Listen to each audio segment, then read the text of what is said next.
You will need a COVID-19 vaccination certificate to access all public spaces and all in-person government services starting today. This is after the Ministry of Health invoked the Public Health Act that surpasses a court order issued on the 14th of December to halt the implementation of a directive to deny unvaccinated persons to access to public spaces and services. Zainab Mohammed with more.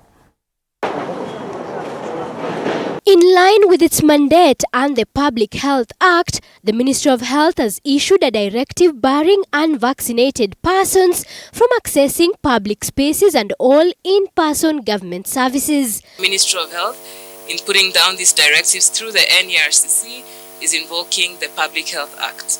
We have emphasized that yes, vaccination is not mandatory, but for you to be able to interact with other Kenyans, for you to be able to get the privilege of interacting and using some of these facilities, then you have to do so while protecting your fellow member, community member, by ensuring you're vaccinated. According to Health CAS Mercy Mwangangi, the following areas will be inaccessible to anyone without proof of vaccination. All persons must show proof of vaccination for admission, for example, into national parks, game reserves, hotels, bars, restaurants, as well as use of public transport means, including domestic flights, train, and PSVs. Father Mwangangi says establishment owners and event organizers will need to enforce strict COVID-19 measures or risk revocation of their licenses. All workers and service providers must have undergone COVID-19 vaccination and must possess COVID-19 vaccination certificates.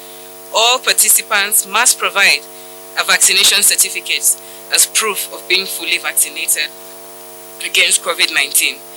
No participant, employee or service provider should be granted access into a facility if they are not in possession of a vaccination certificate. Among those who are exempted from the directive are children under the age of 15 years. Exemptions from vaccination against COVID-19 on medical grounds may be issued by a licensed medical practitioner. Children and adolescents below the age of 15 years are exempted from this requirement.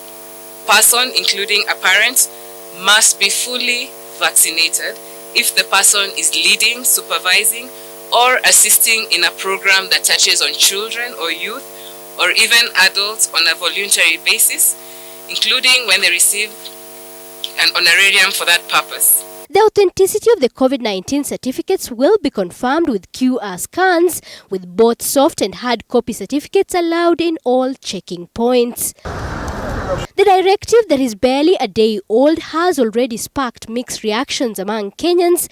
Whether or not it will survive the test of time is a matter of wait and see. Zainab Mohammed, T47. And in the same